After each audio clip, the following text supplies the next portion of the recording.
सास का अखाड़ा बहू ने पछाड़ा। माँ जी, ये कैसे बना रही है शिमला मिर्च? नहीं नहीं नहीं, ऐसी कोई नहीं खाएगा। आप हटिए, मैं बनाती हूँ। कोई नहीं खाएगा? अरे तेरे मायके वालों के लिए नहीं बना रही हूँ, अपने पति, बेटे और बेटी के लिए बना रही हूँ। और वो लोग शिमला मिर्ची ऐसे ही पिछले कई सालों से खाते आ रहे हैं। बहू बहू हो ना, थोड़ा सोच समझ कर जबान खोला करो, समझी? माँ जी, फिर तो मैं यही कहूँगी कि आपको खाना बनाना आता ही नहीं। बहू शिमला मिर्च बना लेती है, लेकिन अपने अंदाज में।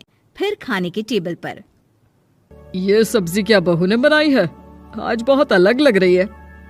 भाभी, रंग तो बड़ा अच्छा दिख रहा है सब्जी का। अरे नहीं नहीं, मुझे तो माँ के हाथ वाली खानी थी। क्या है रीना, सब्जी माँ को ही बनाने दिया करो ना।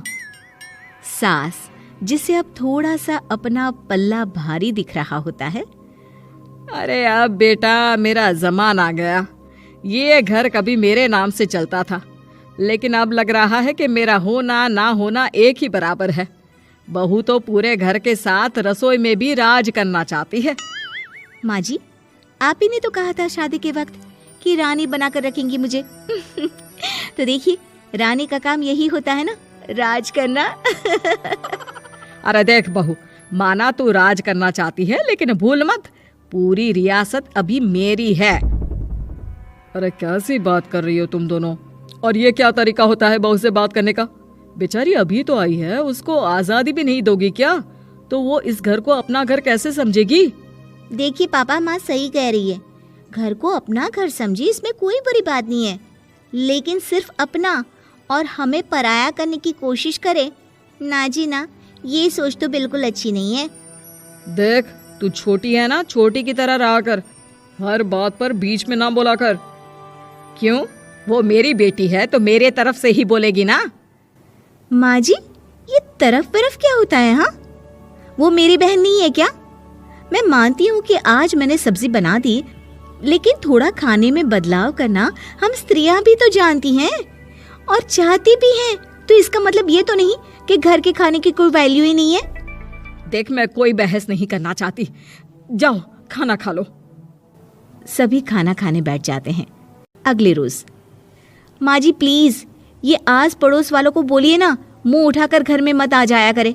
अरे किसी के घर आने जाने का कुछ वक्त तो होना चाहिए। यहाँ तो सारा दिन मानो लोगों ने धर्मशाला बनाकर रखी है। बहू, वो हम लोगों के परिवार जैसे हैं, पिछले 25 साल से हमारे साथ है। और ये मेरा घर है, यहाँ कौन आएगा कौन नहीं, ये तू कैसे डिसाइड करेगी? और हाँ, तुझे अगर पसंद नहीं ना, तो अपने कमरे में चली जाया कर। वो लोग बात ही कर रहे होते हैं कि पड़ोसन आ जाती है।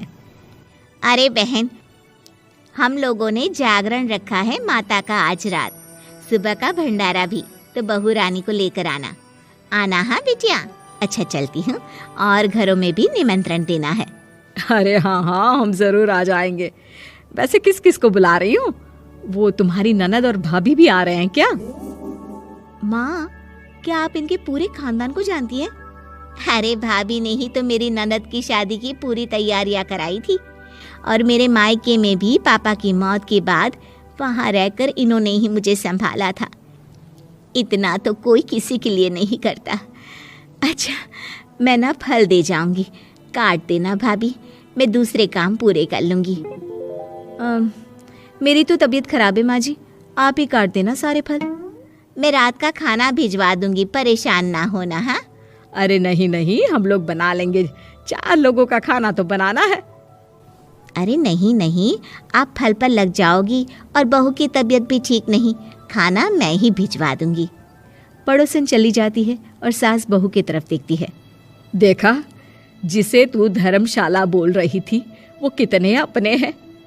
हाँ माँ जी, आप उनका काम कर रही हैं, उनके जागरण का प्रसाद तैयार कर रही हैं, तो वो क्या इतना भी नहीं करेंगे आपके लिए?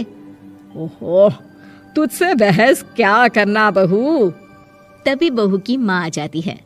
अरे बहन जी, बेटी से मिलने का मन किया तो बिना बताए ही आ गई, बुरा न मानना। ये मत समझना कि ये मेरा घर नहीं, कोई धर्मशाला है। अच्छा अच्छा, तो ये घर पर आए मेहमानों को घर नहीं धर्मशाला वाला समझाने वाली आप ही हैं। वैसे आपको खुशी होगी कि आपकी बेटी के संस्कार भी ऐसे ही हैं। अरे माँ, किन बातों को सुन रही हो? आओ अंदर आ जाओ माँ। माँ बेटी के साथ अंदर आती है तो उसे अचार की महक आती है। हाय रे, कितनी अच्छी महक है। क्या बनाया है बहन जी? अचार बनाया है। आपकी बेटी बोल रही थी कि आप लोग कुछ अलग तरीके से बनाते हैं। मैं तो बस ऐसे ही। हम लोगों के घर पर तो अचार टिकता ही नहीं है। अरे आता ही किसे है अचार बनाना। लेकिन जैसे ही बेटी माँ को कमरे में ले जाती है, क्या है माँ, क्यों आ गई यहाँ पर? बताकर तो आना चाहिए। अरे कैसी बात कर रही है बेटी? माँ को बेटी से मिलने का मन किया तो क्या माँ नहीं आ सकती? आ सकती है माँ, क्यों नहीं, लेकिन तू ना पूरा खेल बिगाड़ रही है। खेल? कैसा खेल बेटी? मुझे भी तो बता देती तो मैं भी खेल लेती। माँ, जब से शादी करके इस घर में आई हूँ ना, सासू माँ ने मेरा घर का रट लगा कर रखा है। अब मैं ये बताना चाहती हूँ कि यहाँ मैं आ गई हूँ। कोई भी चीज़ जो पहले होती थी वो ठीक नहीं थी, तो मैं उसे परफेक्ट करूँगी। अच्छा, यानी बात सिंहासन की है कि पहली रानी को उतारना है। हाँ माँ, तुम्हें जो समझना है समझो, लेकिन बात तो यही है। पर बेटा, वो बेटी कुछ नहीं समझती और दरवाज़ा खोलकर बाहर चली जाती है। माँ, जो कि एक अच्छी औरत होती है, बेटी को समझाने की कोशिश तो करती है। बाहर सास के सामने माँ कहती है, अरे बहन जी, आप चलिए ना मेरे साथ मेरे घर, बहू का मायका भी देख लीजिए। अरे नहीं नहीं बहन जी, आप ही रुकिए हम लोगों के पास। शाम को जागरण है, वहाँ ले चलेंगे। उसी का प्रसाद तैयार कर रही हूँ। अच्छा, हमें भी तो सिखा दीजिए कैसे तैयार करते हैं। अरे कैसी बात कर रही हो माँ, कितने जागरण करवा चुकी हो तुम? देख बेटी, एक बात गांठ बांध ले, हर बेटी माँ के घर जो होता है वो देखती है, लेकिन सीखती वो सास के पास ही है। सास का संस्कार वो अपनी सास से सीखती है, जो वो अपनी बहू को देती है।